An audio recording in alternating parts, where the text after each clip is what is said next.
Je pense que je suis capable de faire des choses, d'apprendre à faire des choses que je souhaite pas forcément, mais que je ferai pour obtenir un résultat.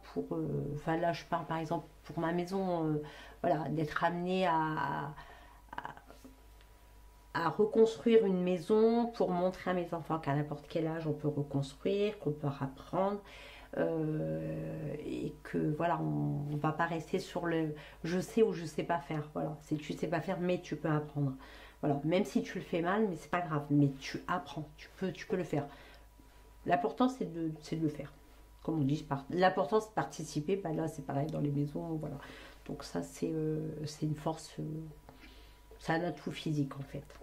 Ça fait 8 ans que je me suis donné comme objectif de racheter une maison en rénovation et d'y mettre mon énergie pour y canaliser toute ma colère en fait. Voilà. Et d'y construire en fait le petit nid pour ma petite entreprise, ma petite équipe où il y a une quinzaine de personnes sur une structure qui s'appelle AGS34.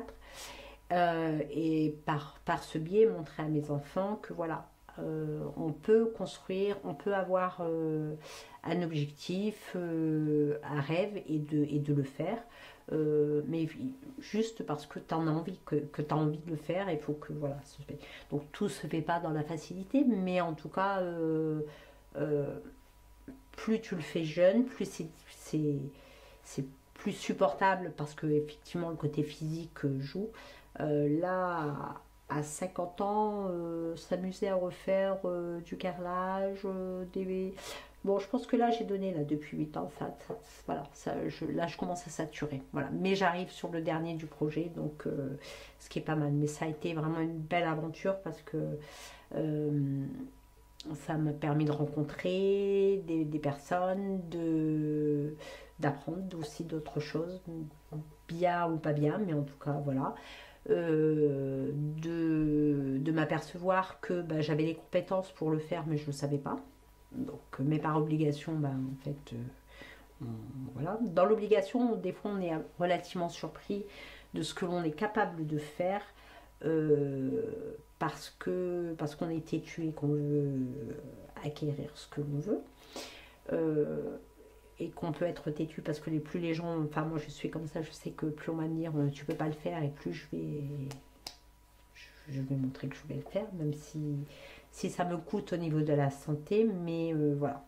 Mais en tout cas, bon voilà, le projet prend forme, c'est bien construit, j'ai appris plein de choses sur le bâtiment, j'ai rencontré plein de choses, j'ai pu installer ma petite entreprise pour les mettre à l'abri, donc voilà, c'est ma petite famille aussi, maintenant que les enfants sont grands. Voilà, et il y aura d'autres projets qui vont venir agrandir en fait, agrandir la maison. Qu'est-ce que tu sais faire? Qu'est-ce que ta maison t'a appris? Qu'est-ce que la maison a appris? À respecter le travail manuel dans la maison, chose que je ne faisais pas forcément avant. J'ai appris à faire de la peinture, du placo, des bords à joint, à casser des dalles, à drainer à connaître les avancées des tuyaux. Enfin, beaucoup de choses, à savoir qu'il y a traité des murs. Euh, enfin voilà, et le côté qui est devenu vraiment sympa, c'est de là où le côté imagination, c'est de dire bon voilà, de ça on peut en faire ça, on peut organiser comme ça. Alors c'est vrai que c'est toujours. Alors ce que j'aime bien aussi, c'est que quand je porte un projet et que le truc n'est pas finalisé, il n'y a pas la petite cocarde dessus, on te dit mais non, mais c'est pas possible, non, tu peux pas faire ça. Et là, je me dis ça, je vais le faire quand même.